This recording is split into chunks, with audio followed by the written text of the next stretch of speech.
ஸ்ரீ அக்னி புராணம் 30ஆம் பகுதி. ஆண் பெண் லக்ஷணம்.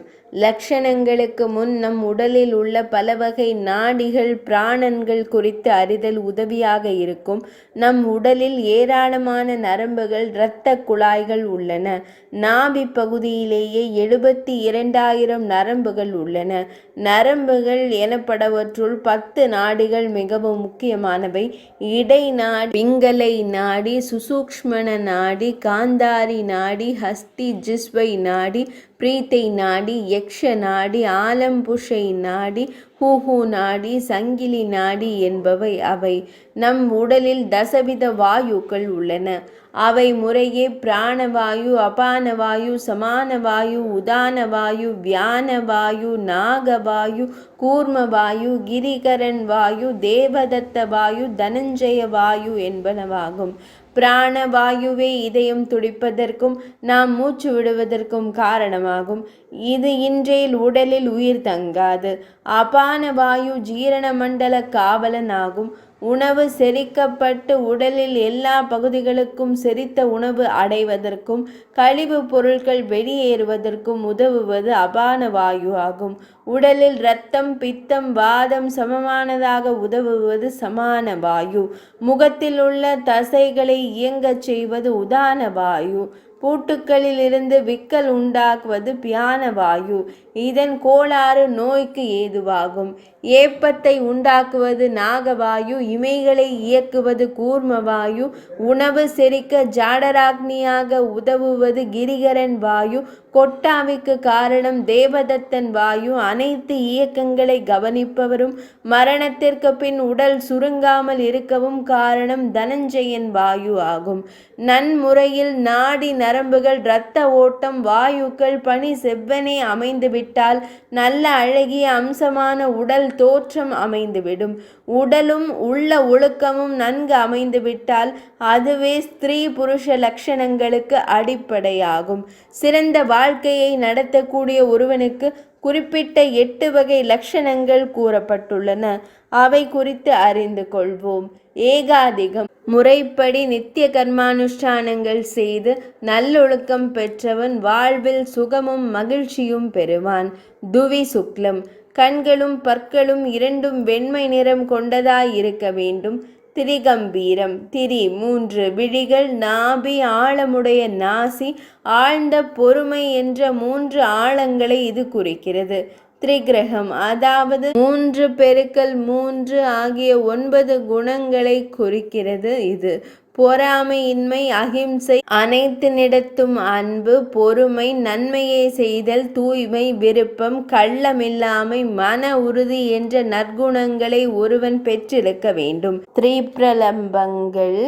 கைகள், குறி, முதுகு என்ற 3 நீளமாக அமைந்திருத்தல்.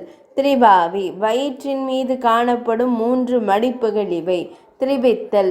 3 முக்கிய விதிகள், அதாவது இறைவன், அந்தணன், தன் முன்னோர்களிடம் பணிவு கொண்டிருத்தல் ஆகும். இது திரிகாலக்ஞம். காலம் ஏய்ந்த 3 வகை ஒழுக்கங்களை குறிப்பது. நேரமறிந்து மகிழ்ச்சி அடைதல், லாபம் ஈட்டல், அதற்கான முயற்சியில் ஈடுபடுதல் நன்மை தரும். திரிவியாபியின் 3 வகையில் புகழ் கொண்டு பரந்திருத்தல். இது தன்னை சார்ந்தோர், தன் நாட்டார், உலகினர் என 3 நிலையில் புகழ்பெற்று விளங்குவது அவசியம். திரிவிஸ்தீரணம்.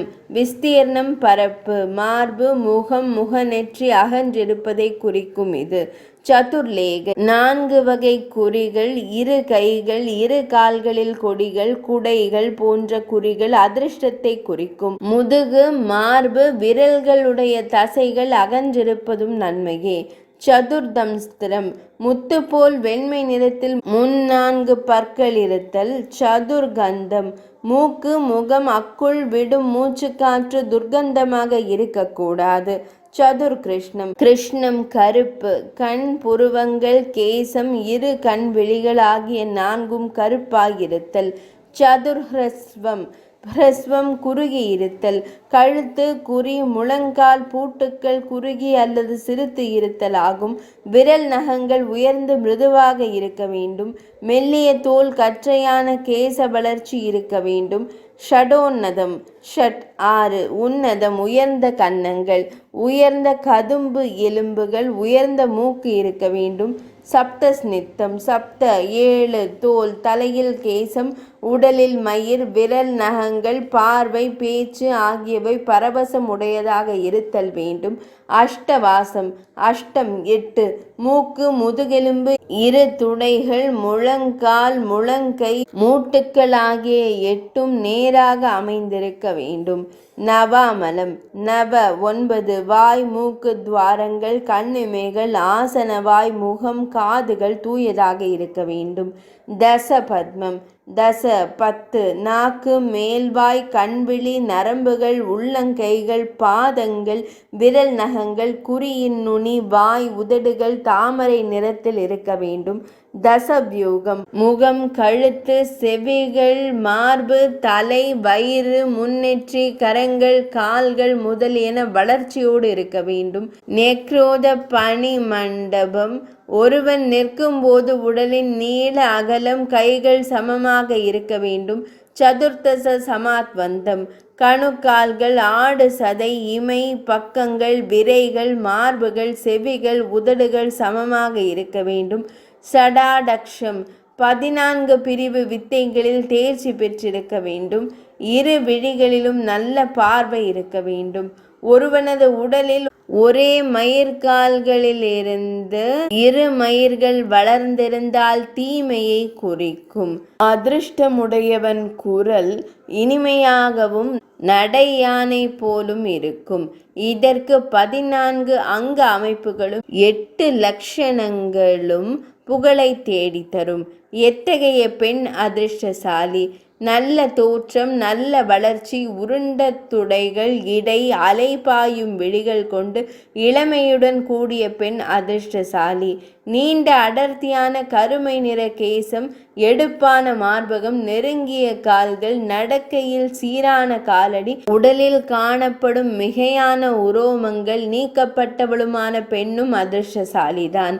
அரசு இலை போன்ற இரகசிய இடம், நடுவில் சிறுபள்ளம் கொண்ட கணுக்கால்கள், கட்டை விரல் நுனி அளவு உள்ள நாபி துவாரம் உடைய பெண் புகழத்தக்க அமைப்புகளை கொண்டிருப்பவள் ஆவாள்.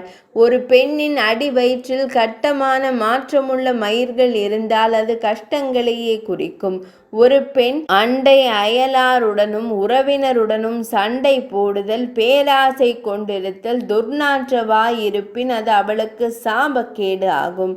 குறைபாடுகள் காணப்படினும் மதுக மலர் போன்ற கன்னம், மூக்குக்கு நேரே தனித்த புருவங்கள், கணவனை முழு மனதுடன் நேசிப்பவள் என்றால் அவளை மனைவியாக தேர்ந்தெடுத்து கொள்ளலாம். 30ஆம் பகுதி இனிதே நிறைவடைந்தது.